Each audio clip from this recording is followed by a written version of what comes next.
एक विटामिन है जो नर्व्स के डैमेज को रिवर्स कर सकता है। मैं इस विटामिन की बात इसलिए करना चाह रहा हूँ क्योंकि ज़्यादातर नर्व प्रॉब्लम्स के पीछे सबसे कॉमन कमी यही होती है। पहले वायरसेस से शुरू करते हैं। मैं दो वायरसेस की बात करूंगा जो फेशियल नर्व्स को अफेक्ट करते हैं और बेल्स पाल्सी जैसी कंडीशन पैदा कर सकते हैं। ये नर्व्स के एक छोटे से गुच्छे में जाकर छुप जाते हैं जिसे गैंग्लिया कहते हैं। गैंग्लिया को मिनी ब्रेन भी कहते हैं। तो वायरसेस इन छोटे छोटे हिस्सों में जाकर छुप जाते हैं ताकि इम्यून सिस्टम से बच सके। ये हाइडिंग प्लेस होती है इनकी। फिर ये वायरसेस क्या करते हैं, ये एक प्रोसेस को बंद कर देते हैं जिसे कहते हैं ऑटोफेजी। ऑटोफेजी एक ऐसा प्रोसेस है जिसमें आपका जिस्म डैमेज शुदा प्रोटीन्स को रिसाइकल करता है। इसमें pathogens, bacteria, yeast, fungus, moulds और वायरसेस को भी बॉडी साफ करने की कोशिश करती है। लेकिन क्योंकि ये वायरसेस नर्व बंडल के अंदर छुपे होते हैं तो ये हमारे इम्यून सिस्टम से बच जाते हैं और यहाँ सो जाते हैं, स्लीप मोड में चले जाते हैं। तो इम्यून सिस्टम को पता ही नहीं चलता कि ये यहाँ पे मौजूद हैं क्योंकि ये हरकत नहीं कर रहे होते, चुपचाप इंतजार कर रहे होते हैं कि कब आपकी स्ट्रेस बढ़े। क्योंकि जब आपको स्ट्रेस होती है तो कॉर्टिसोल बढ़ जाता है और कॉर्टिसोल इम्यून सिस्टम को दबा देता है। और इसमें भी सबसे शदीद किस्म की स्ट्रेस होती है इमोशनल स्ट्रेस। और यही वजह है कि बहुत से ये सोए हुए वायरसेस किसी बड़े स्ट्रेस इवेंट के बाद फिर से एक्टिव हो जाते हैं। किसी अपने को खो देना बहुत बड़ा सदमा होता है, पैसों का नुकसान। और मैंने अपनी प्रैक्टिस में ये चीज़ बहुत दफ़ा देखी है। फॉर एग्जांपल अगर किसी को हर्पीज वायरस हो या शिंगल्स हो तो मैं अक्सर उसे पूछता हूँ कि इससे बिल्कुल पहले क्या हुआ था, और अक्सर यही होता है कि कोई बड़ा स्ट्रेस इवेंट हुआ था। और फिर ये वायरसेस दूसरे मसाइल भी पैदा कर सकते हैं जैसे फाइब्रोमाइल्जिया, और चेहरे पर भी मुख्तलिफ प्रॉब्लम्स पैदा हो सकती हैं। अब इन वायरसेस को जिंदा रहने और अपनी पैदावार बढ़ाने के लिए एक अमीनो एसिड चाहिए होता है जिसे आर्जिनिन कहते हैं। और इत्तेफाक की बात यह है कि आर्जिनिन कंपीट करता है एक दूसरे अमीनो एसिड लाइसिन से। अगर आपकी बॉडी में लाइसिन काफी ज्यादा मिकदार में हो तो ये आर्जिनिन को ब्लॉक कर सकता है और इस वायरस की रिप्रोडक्शन को रोक सकता है। और ये काफी ज्यादा मिकदार बनती है लाइसिन की। आमतौर पर 1000 mg से 3000 mg तक हर रोज कुछ अरसे तक ली जाती है डोज, ताकि वायरस दोबारा रिमिशन में चला जाए, सो जाए। और इसके साथ जो कुछ भी आप कर सकते हैं स्ट्रेस कंट्रोल करने के लिए वो भी जरूर करें। अब एक और नर्व प्रॉब्लम की बात करते हैं, शाटिका।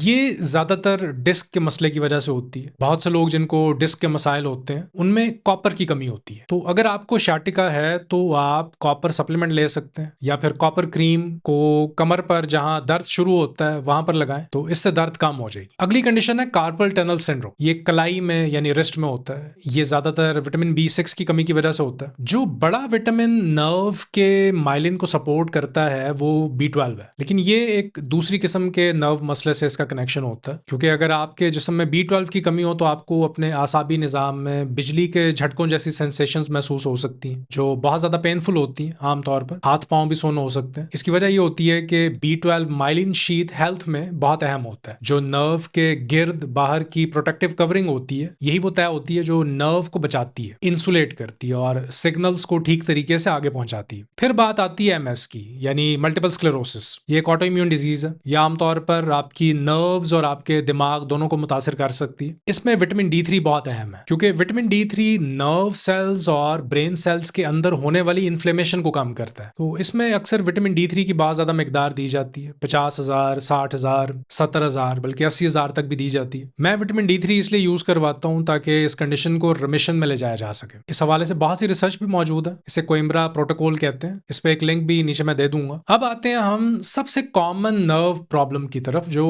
सबसे ज्यादा देखा जाता है, और ये वो प्रॉब्लम है जिसका कनेक्शन या तो प्री डायबिटीज से होता है या फिर डायबिटीज। जो लोग डायबिटीज का शिकार होते हैं उनमें पैरों में नर्व प्रॉब्लम शुरू हो जाती हैं। सबसे पहले उनकी उंगलियां मुतासिर होती हैं, उंगलियां सुन्न होने लगती हैं। फिर आहिस्ता आहिस्ता ये मसला पाँव में आ जाता है, पाँव के तलवे दर्द करना शुरू कर देते हैं। खून में बढ़ी हुई शुगर ये मसला पैदा करती है। एक ऐसी सिचुएशन पैदा हो जाती है कि जिसमें बॉडी को एक खास विटामिन की बहुत ज्यादा मिकदार में जरूरत पड़ जाती है, और वो विटामिन है विटामिन B1 यानी थायमीन। और इसमें भी बेनफोर्टियामीन की फॉर्म में मैं ये रिकमेंड करता हूँ क्योंकि ये माइलिन के अंदर आसानी से चला जाता है है और सीधा नर्व तक पहुंचकर जो हाई शुगर की वजह से नर्व डैमेज हुई है इसको बहुत तेजी से रिवर्स करने में मदद करता है। तो जितने ज्यादा कार्बोहाइड्रेट्स या शुगर कोई इंसान खाता है उतनी ही ज्यादा उसके जिस्म को B1 की जरूरत होती है। अगर आप प्री डायबिटिक हैं या आपको डायबिटीज है तो आपको ज्यादा B1 की जरूरत पड़ेगी। लेकिन ऑफ कोर्स अगर आप शुगर छोड़ दें, मीठा काम खाएं तो ये मसला बेहतर हो सकता है। मगर बेनफोर्टियामीन जो B1 की फैट सॉल्युबल फॉर्म होती है ये पेरिफेरल न्यूरोपैथी के लिए सबसे बेहतरीन चीजों में से एक समझी जाती है क्योंकि